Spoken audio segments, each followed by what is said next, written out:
خیلی مهمه لابلای درس خوندنتون بررسی کنید آیا خطا و اشتباهی توی کارکردتون هست یا نه.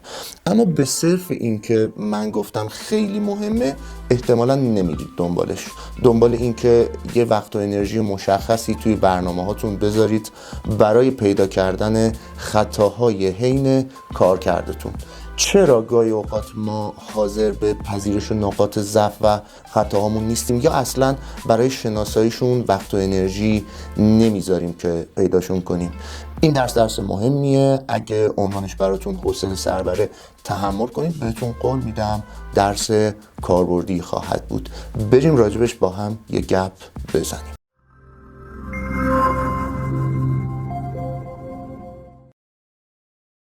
این کار منظورم ندید گرفتن اشتباهات حین کارکردمون از طرف ما تا حدی غیر ارادیه. این ذات مغز آدم هاست، دوست نداره که ما رو با رذیلت ها و نقص هامون روبرو کنه. توجیه کردن و دروغگویی به خودمون دو تا راه حل دم دستی و بی دردسر مغزمون برای فراری دادن ما از روبرو شدن با ضعف هامونه که این دو کار رو خیلی ماهرانه و زیرپوستی انجام میده، جوری که خودمون هم متوجهش نمیشیم. اما الان که دارم بحثش رو باهاتون باز میکنم و بهش فکر میکنید، ببینید آره شما هم تجربه این توجیهگری و دروغگویی به خودتون رو احتمالاً داشتین. این توجیهگری و دروغگویی به خودمون بلای کارکرد خیلی از ماها شده. ایراد و نتیجه این دروغگویی هم اینه که توی کارکردتون، توی درس خوندنتون کمتر متوجه میشین که دارید از چی و از کجای کارکردتون ضربه میخورید. عدم پذیرش اشتباهایی که انجام دادین، فرار ازشون، روبرو نشدن باهاشون نباید خیلی جای تعجب داشته باشه. هیچ کس دوست نداره نیمه خالی لیوان رو توی درس خوندنش ببینه. اگه 2 ساعت مطالعه داشتین، دوست دارین بعد از خستگی 2 ساعت مطالعه به این فکر کنید که چقدر خوب کار کردین، نه اینکه طی این 2 ساعت احتمالاً اصلا متوجه مطلب نشدین یا شاید مطالعه مفید شما در حد 1 ساعت هم نبوده. قبول کنید حتی فکر کردن بهش هم آزاردهنده است. عدم توجه به این مسئله که خطای کارمون کجاست به مرور زمان باعث میشه در بلند مدت ما توی ذهنمون از خودمون یک فرد پرکار و زحمتکش بسازیم که احتمالاً نتایج ضعیفمون رو هم مثلا توی آزمون‌ها گردن رقابت سنگین یا سختی و غیر استاندارد بودن سوالا بندازیم و به این فکر نکنیم ممکنه مشکل از ایرادات خودمون حین مطالعه باشه. حالا برای مدیریت این مشکل، نکته اول، اگه نسبت به وقت و انرژی که میذارید نتیجه درخور حاصل نمیشه، بی برو برگرد یه ایراد توی کارکردتون هست. به جای توجیه کردن حالا با هر دلیل و عنوانی، در اولین قدم به بررسی گزینه‌ها و ویژگی‌های دخیل در نتیجه مثل کیفیت تست زنی مرور کردن و اینجور چیزا بپردازین. اگه با این دید کلی که مقصر منم و باید کارکردم رو اصلاح کنم شروع به بررسی کارکردتون کنید، احتمال این که به نقاط ضعف و خطاهاتون پی ببرید خیلی بیشتره.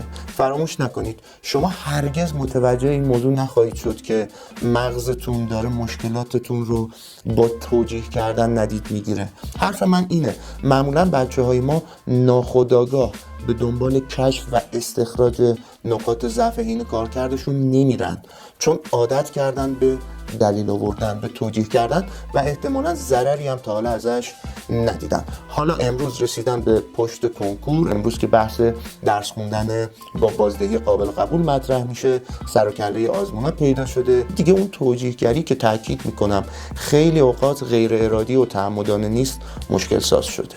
توجیهگری یک عادت، اتفاقیه که ممکنه توی سنین خیلی پایین برای شما اتفاق افتاده باشه. مثلا برای امتحانی آماده نبودین و با توجیه این که مثلا ناخوش احوال بودم و نتونستم بخونم، از زیر بار مسئولیت نتیجه بد امتحانتون شونه خالی کردین. چون احتمالاً بهتون جواب داده، دفعات بعد هم ازش استفاده کردین و الان شاید خودتون هم متوجهش نشید، اما دارید ازش استفاده میکنید و براتون تبدیل به یک عادت شده. پذیرش این که مقصر منم تا حدی جلوی این عادت به توجیهگری رو میگیره که البته یکی از سخت‌ترین کارهای زندگیتون هم خواهد بود. دلیلش رو هم بهتون گفتم که چرا سخته، چون یکی از معروفترین و پرتکرارترین خطاهای ذهن ما عدم تحمل و عدم توانایی در روبرو شدن مغز ما با نقاط ضعفمونه.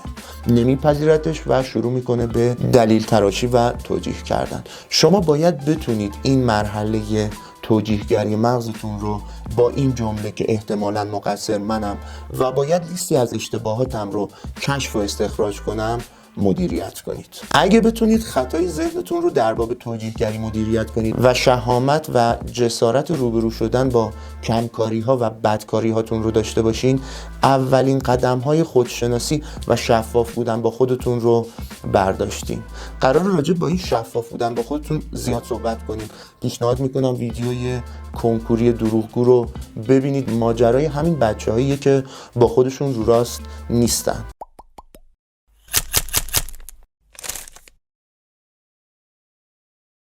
وقتی میگم خودشناسی، منظورم معنای عمیق روانشناسیش نیست قطعا.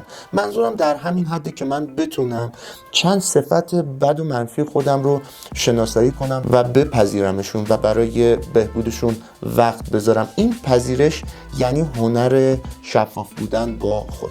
اینکه پیدا کنم، بفهمم و بپذیرم که مثلا من آدم دقیق 90 هستم، بپذیرم آدم بی‌دقتی هستم، یا من کارم رو در حد رفع تکلیف فقط انجام میدم، اهمال کار هستم و وظایفم رو جدی نمیگیرم.